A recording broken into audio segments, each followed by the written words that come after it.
Welcome to The Explainer. Let's be totally honest with each other for a second.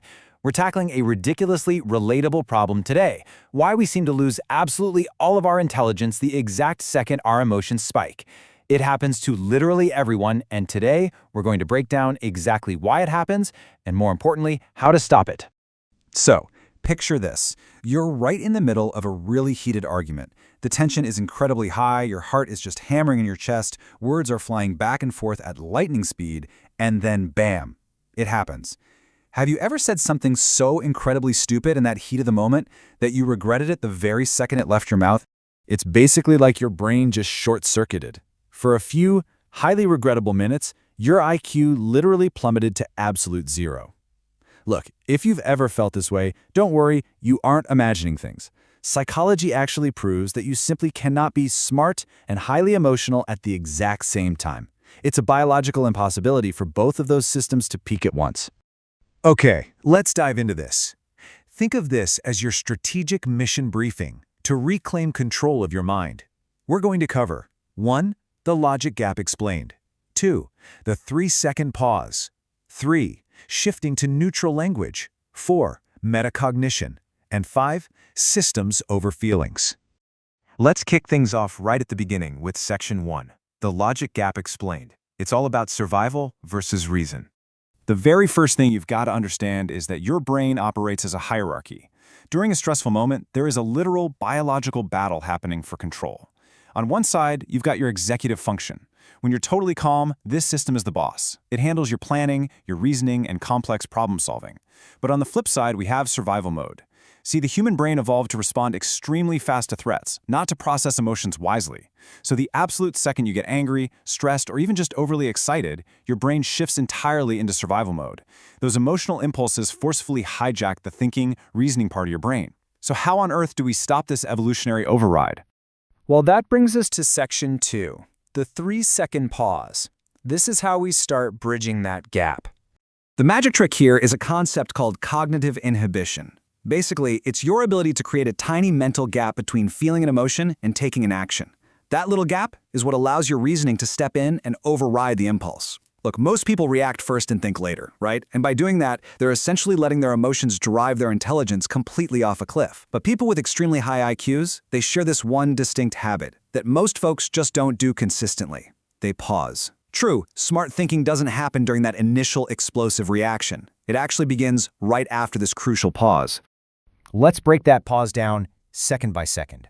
Second 0 to 1, a threat is detected by your brain. Second 2, your emotional impulse spikes through the roof. But right there at second 3, that is where you reclaim control. Even just a few seconds of silence gives the reasoning part of your brain the time it needs to override those impulsive emotions. And slowing down here doesn't mean you're being slow or unresponsive. Actually, scratch that, it's quite the opposite.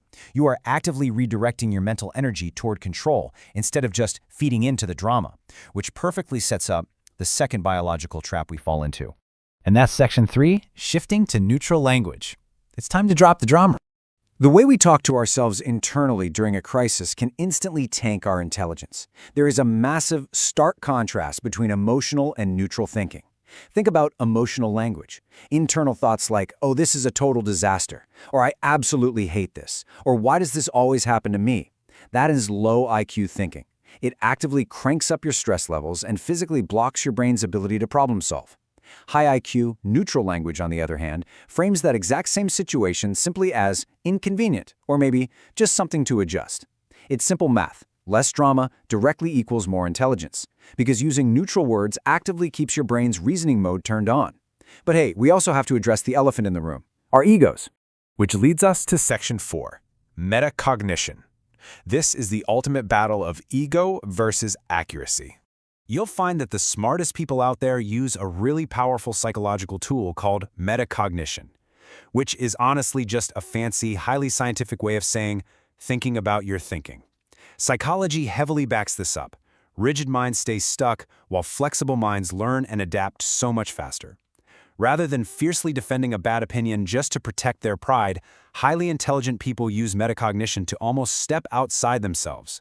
They observe their own thoughts objectively to replace their ego with total accuracy.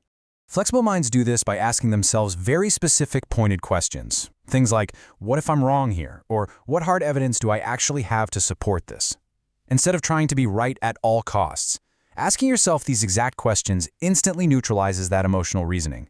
It immediately shifts you out of a defensive, emotional posture and straight into a calm, analytical one.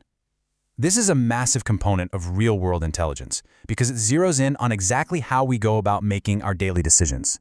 And finally, we arrive at Section 5, Systems over Feelings. We're talking logical processes here. Here's the hard truth. Truly intelligent people do not rely on how they feel to make a decision. They rely entirely on systems. Emotional decisions usually start with a question like, do I really feel like doing this today? And honestly, asking that only leads to impulsive, wildly inconsistent choices.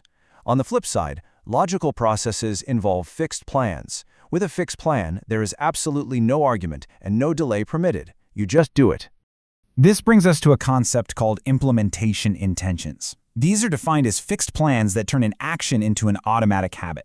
The beauty of this is that there is no argument, no delay, and literally zero emotion involved. Disciplined, high IQ individuals use these exact systems to turn their everyday decision-making into a completely logical, totally frictionless process. They don't fight their feelings. They just remove the emotional struggle from the equation entirely. So the next time you feel a massive, overwhelming wave of anger or stress hitting you, I really want you to remember that your intelligence is about to take a serious hit. Stop, take that 3-second pause, and deliberately switch your internal language from dramatic to neutral. In fact, I've got a direct challenge for you right now. Step 1, close this explainer. Seriously, don't even subscribe to the channel just yet. Step 2, go out into the real world and wait until someone inevitably provokes you, or you feel completely overwhelmed. Step 3, put all of this into action and practice that 3-second pause. I challenge you to go out there and prove to yourself that you can stay in reasoning mode when it actually matters most. If you do decide to come back to our explainers later, do it not because you just need another distraction, but because you are actively choosing to keep mastering your own mind.